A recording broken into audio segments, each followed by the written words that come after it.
Live from ABC News headquarters in New York City, it's July 4th, a special edition of Good Morning America.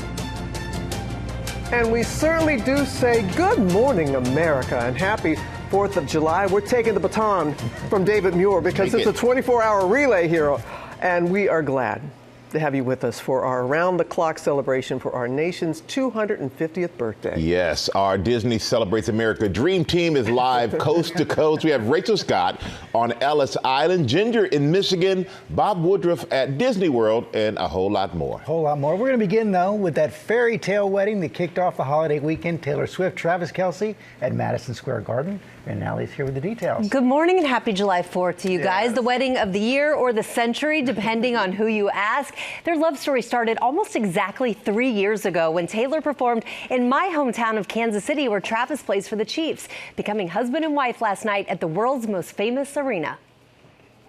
Taylor Swift entering her married era, making her love story with Travis Kelce official. Outside Madison Square Garden, signs lit up with a simple message alerting the world.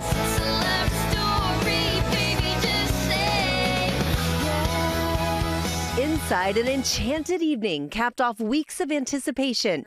More than 1,000 friends and family descended on New York City with A-listers, including Ed Sheeran, arriving in caravans of SUVs, though some opting to stroll straight to the celebration like Ethan Hawke, Hugh Grant, and Joe Buck.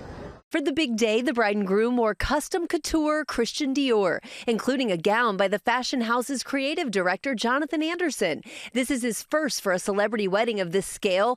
Both stepped out in Louboutins, while Swift completed the look bejeweled in Cartier. Instead of a traditional wedding party, siblings turned best men Jason Kelce and Austin Swift stood by their sides. And officiating the ceremony, none other than the wedding singer himself, Adam Sandler. I'm around weddings all the time. It's gonna be fun. Guests describing Sandler as funny, heartfelt, vulnerable, and deeply loving. And despite taking place in a venue as massive as Madison Square Garden, the night was said to feel surprisingly intimate. The last time Swift took the MSG stage, she paid tribute to Stevie Nicks.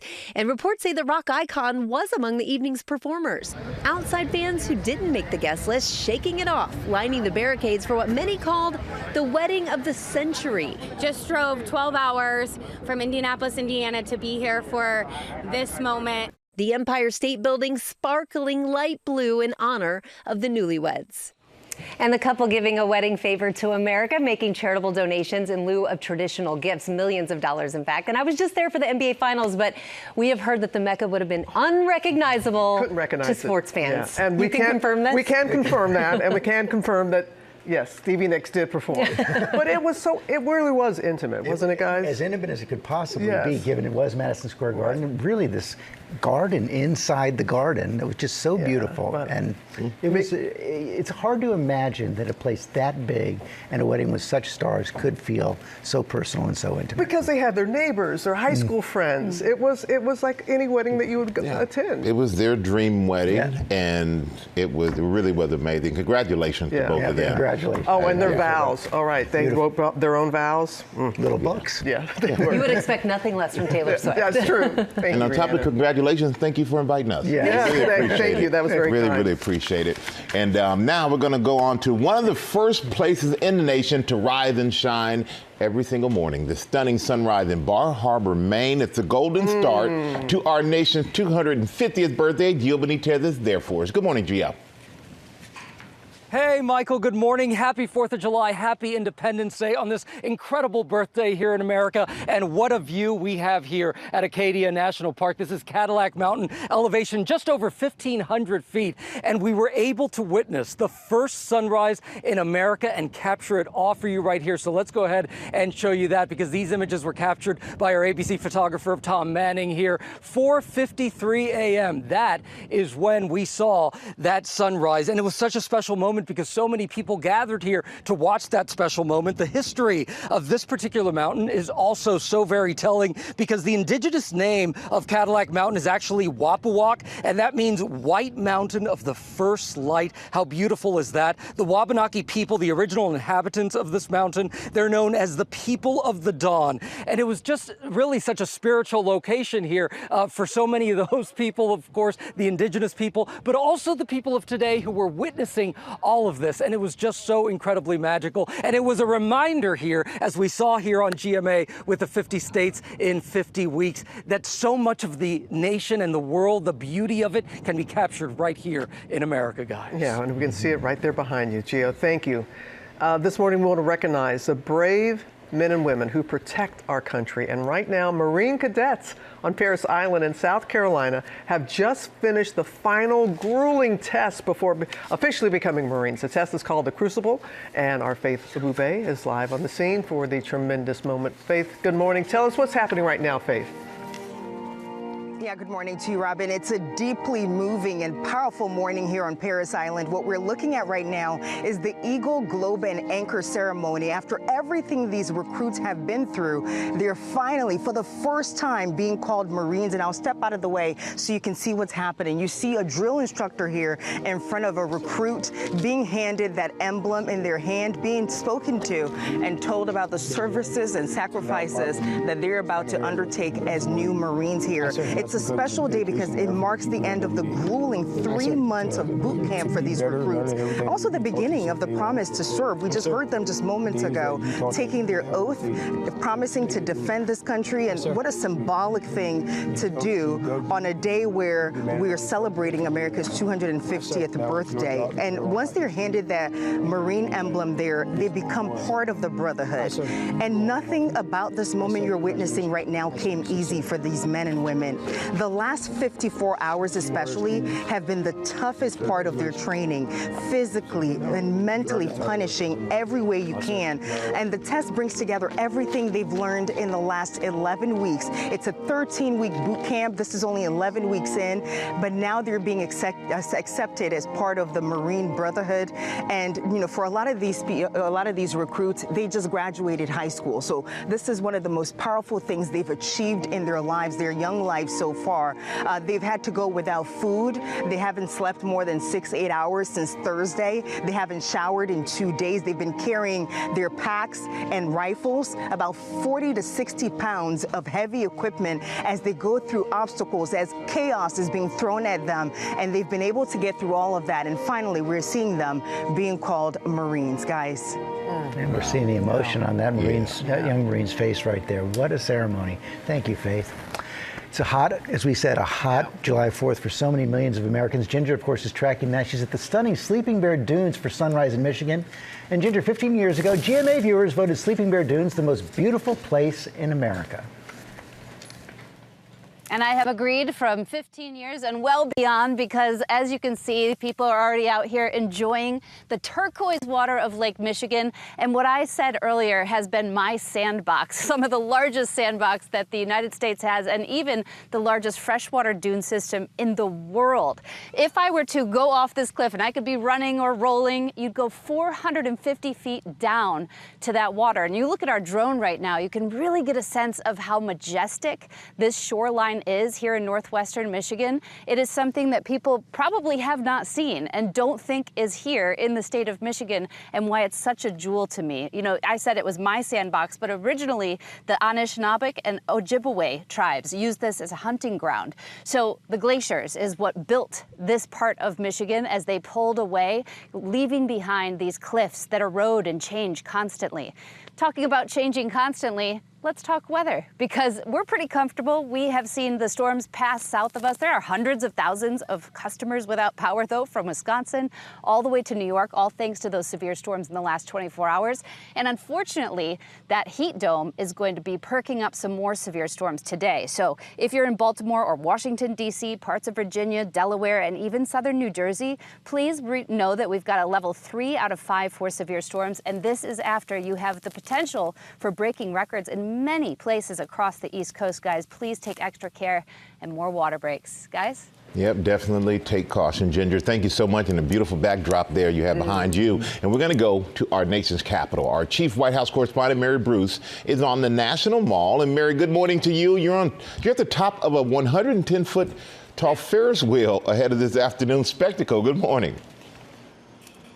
Good morning, Michael. We certainly are. We are high atop the National Mall. The view from up here this morning is absolutely beautiful. As you said, we are here at the top of the Ferris wheel. This is the centerpiece of the Great American Fair. But like so many other festivities, this too has been complicated by those dangerous extreme heat conditions. They're going to be opening this several hours later than expected due to that heat. But the main events of the day here in Washington are still a go. Washington, D.C. has always been really the heart of the nation's 4th of July celebration. It was always one of my favorite days growing up here as a kid. And now President Trump is promising to throw, quote, the most unforgettable birthday party any country has ever seen. We are talking big musical performances and thrills. There are going to be some really impressive flyovers in the skies here above D.C. throughout the day. We've been hearing the engines roar as they've been preparing over the last few days. The president, of course, capping the night with his own remarks from the base of the Washington Monument, where thousands are still expected to gather despite this heat. The president is promising he's going to show up no matter what, even joking that he's going to give lengthy remarks just to prove that he can do anything. And then, of course, the night ending with a colossal fireworks display. Get this, guys, 850,000 pyrotechnics. Guys, that is 10 times larger than the traditional fireworks show here in D.C. Guys. It's going to be special, Mary. Thank you very much. And one of the highlights of this special day is the tall ship parade up the Hudson River here in New York. Rachel Scott is on Ellis Island and joins us now from there. Good morning to you, Rachel. Robin, good morning to you. Happy 4th of July, and does the view get any better than this? The anticipation is building for the largest maritime parade and gathering in American history. We are talking about more than 40 tall ships, 20,000 sailors fanning out across the water, 200 military planes flying overhead. They will pass by the Statue of Liberty just behind me, the Freedom Tower, and leading the way will be the U.S. Coast Guard Eagle. We got a chance to go aboard. This is a war prize from Germany. Now it's primarily a training vessel for the next generation of Coast Guard officers. Everything done the old-fashioned way. So we were there, we were hauling the lines, we were climbing up the mast of the ship to set the sails. 47 feet in the air. The cadets have to go all the way up to the top, 150 feet high. You know, New York's Hudson River has always been this through line through American history. George Washington once called it the key to America. He believed whoever controlled this river behind me ultimately controlled the fate of the war. And of course, it's through this river that immigrants came by way of Ellis Island, where I'm standing right now in chase and in search of the American dream. And so now these tall ships will be leading America into the next 250 years. Guys, I got my binoculars ready to go. I don't want to miss anything about this parade. Well, Rachel, I was watching you earlier, and I know you're afraid of heights, so we appreciate you for braving it for us and going up. We appreciate you. All right, thank you so much. And you know, you guys, as we celebrate 250 years of America, we also want to share our American stories. And George, I know you explore your family, how your family established themselves in this country. Yeah, I was watching Rachel there at Ellis Island. All of my grandparents came through Ellis Island. My father came through Ellis Island as a little boy. Wow. You know, I'm a first generation Greek American, and it's a really classic immigrant story. My family's journey to the United States began in the birthplace of democracy. It was just beaten into us when we were young that Greece was where democracy started. Greece was where people first learned the values of representation. Hailing from Neochori, Greece on my father's side and Patras, Greece on my mother's, my relatives looked to America as a place of opportunity. They also came at a time when World War II was really looming over Greece, so there was a lot of fear in Greece at that time as well. I was named George in honor of my paternal grandfather, Reverend George Stephanopoulos. He was a missionary priest who left the Peloponnesian village of Neochorio in 1938 for the United States. He was sent by the church to minister to basically the entire West. He ended up in Montana, and he served all the Greek populations that had migrated over to the western part of the United States. My maternal grandfather, Andrew Chaffis, sailed from Patras to America in 1912. He first came to the United States and worked his way to the West, working on the railroads, doing all kinds of odd jobs, doing some cooking, doing some fixing up, doing some cleaning, ended up in Salt Lake City, Utah. But then he worked his way back towards the Midwest, and that's where he really staked his claim. Ended up in Rochester, Minnesota, and he built a shoe repair shop. On an episode of Finding Your Roots in 2014, I learned several members of my mother's family were imprisoned for protesting the Nazi occupation of Greece during World War II. In January 1944, the Germans blockaded Saravalli and arrested all the men of the village and threatened to kill them all together. The Germans kept 16 people from their captives. Among these captives there were Kostis Nikolopoulos, Ioannis Nikolopoulos, Michalis Nikolopoulos, Marina Nikolopoulos. You know who that Kostis is? Well, that's my great-grandfather. That's your great-grandfather. And that's his kids. Yeah, he was taken captive by the Germans with several of his children. I was absolutely floored. I didn't know anything about that part of my family's history, and I was just incredibly proud to learn that when times were tough, when there were challenges, my family stood up and did the right thing. I was born in Fall River, Massachusetts, the second child of Reverend Dr. Robert Stephanopoulos and Presbytera Nikki Stephanopoulos. My mother, who was born in Minnesota, was a communications director for the Greek Archdiocese. My parents met at a church convention, and they courted for about 2 years, but in the Greek church, priests obviously can get married. You just have to get married before you're ordained. So my dad finished his time at seminary, they got married, and then started their lives. My family, including my 2 sisters and brother, moved to Rye, New York just before I started kindergarten, where I served as an altar boy at the Church of Our Savior. But whenever I helped my dad out with a baptism or a wedding, the best man might slip me a $5 bill, and that was a huge treat. And then my dad was transferred to Cleveland for another 8 years. And then ironically, once I graduated college in New York, my dad was transferred to the cathedral here in New York City, and that's where he finished out his career. And as the son of a first-generation immigrant, I've always tried to honor my roots. Allie and I both share our traditions from both sides of our families with our daughters. I've always felt so lucky because I feel like I get the best of both worlds. I'm fully American and fully Greek. The Greek Americans of my parents' generation were really intent on preserving the traditions, the faith, the community that the Greeks brought to this country. At the same time, by taking advantage of all the opportunities here, we assimilated but also preserved the best of our traditions. Wow. Yeah, I feel very lucky to have, a hand in both communities. Exactly, and I'm glad we're doing this because it proves we have more in common than not. Mm-hmm. We tend to focus on those things that drive us apart, but it's about family. Mm-hmm. It's about family, and with my family, deep in education, but it wasn't the 3 R's, it was the 3 D's. It was about discipline. Discipline yourself so nobody else has to. Determination, and you can relate to this with your family. Yeah. The Lord, that was the 3rd D. The Lord? The Lord, the Lord. Here's my American story. Visiting my birthplace in Tuskegee, Alabama. 600 Roberts Circle brings back a flood of memories. No place like home. My beloved parents, Lawrence and Lucy Marion, doing their best to make this military house a home for their 4 children, just like the 26 other homes our family lived in around the globe. I recently sat down with my siblings, Sally Ann, Dorothy, Lawrence, who we call Butch, to discuss our family history. We had a mama and a daddy who shared their story, shared their legacy. Why, Butch, do you think it's so important to be able to pass that along? It is vital to know where we came from. We all stand on someone's shoulders. We have an extraordinary background, and you can go on either side. You can talk about a great-grandfather who was a slave and later on owned a livery stable and owned a restaurant, a grocery store.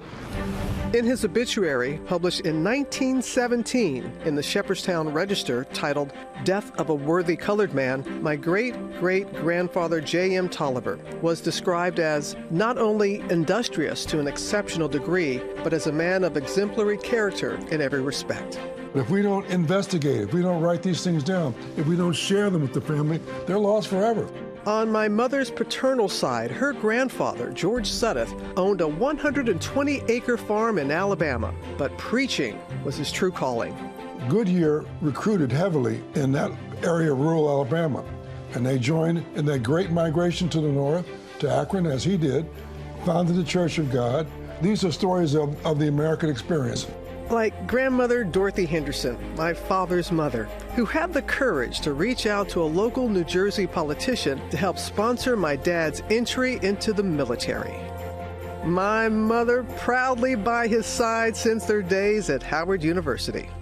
She saw Daddy from her dormitory window, and she ran down those steps, got in that line right behind him, and said, "Hi, I'm Lucy Marion Tolliver." And they fell in love. We often talk about Daddy being a Tuskegee Airman and very proud of him, but for Mom to be on the State Board of Education in Mississippi, of which she became the chair, isn't it important that we recognize her accomplishments as we did Daddy's? I think so. I mean, education was such a big part of her life. Her parents, her grandparents, none of them had an education beyond high school. And so she was the first in the family to do that. She had a giving spirit. She was so gracious. The memories that people have of her are just so profound. Born in 1924, daughter of Sally and William Tolliver, our mom came from humble beginnings, something she detailed in her memoir. We were all poor, so we didn't have any way of saying I'm richer or I'm poorer, but you sure had a sense of being loved. Jesus, I love you. Oh, that's it, that's it. And in the Roberts family, it's around our mother's piano where our cherished memories of our loved ones feel most alive. We inherited so much from our mother, but not her musical talent, as you can see. What a lovely voice. Oh, she had a voice of an angel, a voice of an angel. I love your story. Yeah, thank Both you. of you.